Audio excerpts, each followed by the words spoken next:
5 సంవత్సరాల్లో 11 సీట్లు పడిపోయాడు పరిస్థితి. ఈ 100 రోజుల్లోనే మా జాతకం చెప్పేస్తారు ఆయన. ఈ 100 రోజుల్లోని బయటకు వచ్చి ఎక్కడో ఆ జైలుకి వెళ్ళి ఈ జైలుకి వెళ్ళి పరామర్శించి రావడం కాదు. రమ్మనండి బయటకు వచ్చి చర్చకి నేనే అడిగాను, రావయ్య బాబు చర్చకి రా మాట్లాడుకున్నాం. ఈ 100 రోజుల్లోనే మేమేం చేశాము,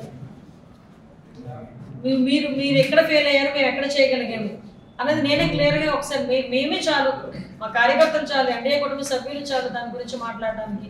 అంటే ప్రతిపక్షంలో ఉన్నాం కదా అని చెప్పేసి నోటుకు వచ్చినట్టు మాట్లాడుతాం తప్పితే 11 సీట్లు కూడా తర్వాత రాకుండా పోతాయి. చంద్రబాబు నాయుడు గారు చెప్పినట్టుగా పెన్షన్లు 4,000 రూపాయల పెన్షన్ ఇంటింటికి తీసుకెళ్ళేస్తున్నాం. మీకు మళ్ళీ వాలంటీర్లు ఇవ్వద్దన్నాం కదా అని రోడ్డు మీద వదిలేలా. సెక్రటేరియట్ స్టాఫ్ అని తీసుకుంటున్నాము. 1వ తారీఖు కల్లా 1వ తారీఖు ఆదివారం వస్తే ముందు రోజైనా పెన్షన్ ఇచ్చే కార్యక్రమం శ్రీకారం చుట్టాం. చెప్పింది చెప్పినట్టుగానే అన్నా క్యాంటీన్లు ఓపెన్ చేసాం.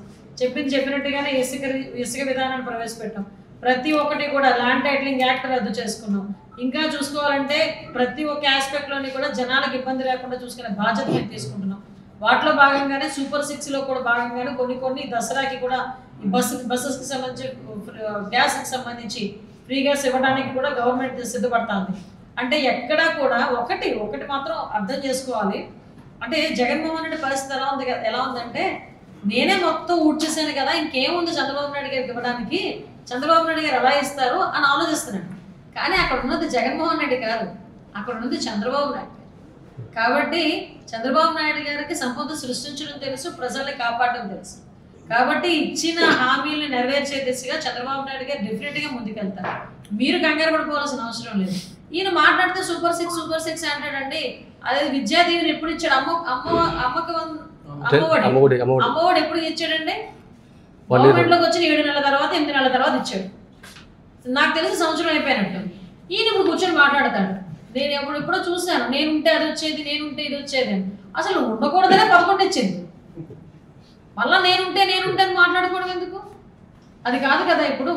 ఇప్పుడు ఒక్కొక్కటి మోసాలన్నీ బయటకు వస్తున్నాయి. జగన్మోహన్ రెడ్డి చేసిన మోసాలన్నీ బయటకు వస్తున్నాయి. శిక్ష డెఫినెట్గా ఉంటుంది. 2023కే రెన్యువల్ అయిపోయింది. జగన్మోహన్ రెడ్డి వాళ్ళు రెన్యువల్ చేయకుండానే సంవత్సరం వాలంటీర్ల సేవను వినియోగించుకున్నాడు. అర్థమైందా? అంటే విషయం ఏంటంటే రెన్యువల్ చేయకుండానే వాలంటీర్స్కి కొన్ని రోజులు జీతాలు కూడా ఇచ్చాడు. రెన్యువల్ చేయకుండానే అంటే యాజ్ పర్ సిస్టమ్ ప్రకారం కాకుండా అతను నచ్చినట్టు చేసుకున్నాడు. దీని మీద అన్నిటి మీద కూడా ఎంక్వైరీ జరుగుతుంది. ఎంక్వైరీ జరిగిన తర్వాత వచ్చిన రిపోర్ట్ని బేస్ చేసుకుని వాళ్ళకి ఏ రకంగా న్యాయం చేయాలన్నది చేస్తారు. ఇప్పుడు రాష్ట్ర ప్రభుత్వం చేయాల్సిన కార్యక్రమాన్ని ఆ రోజు రాష్ట్ర ప్రభుత్వం చేస్తుంది. ఎందుకంటే లడ్డు వ్యవహారం అనేది చాలా సెంటిమెంట్తో కూడిన విషయం. మన ప్రపంచంలో ఉన్న వెంకటేశ్వర స్వామి భక్తులందరికీ కూడా మనోభావాలకు సంబంధించిన విషయం. దాంట్లోని కల్తీ జరిగింది అని ప్రతి ఒక్కరు బయటకు వచ్చి చెప్తున్నా కూడా బయటకు వచ్చి దాన్ని ఏదో రకంగా బుల్డోజ్ చేయాలనే ఉద్దేశంతోనే వైకాపా నాయకులు కూడా చేశారు. మీరు అబ్జర్వ్ చేసుకుంటే తప్పు చేయని వాడు భయపడ్డాడు.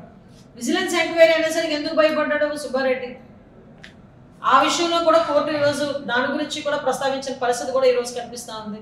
ఈరోజు నిజంగా చాలా మంచిగా స్వాగతించాల్సిన విషయం. డెఫినెట్గా సుప్రీంకోర్టు ఏదైతే చెప్పిందో దాని ప్రకారంగా సిబిఐ ఆఫీసర్స్తో పాటు మన లోకల్ పోలీస్ డిపార్ట్మెంట్ నుంచి ఒక 2 అఫీషియల్స్ని కూడా వేసి సిట్ ఏర్పాటు చేయమన్నారు. దానికి కంపల్సరీగా మనం స్వాగతించాలి.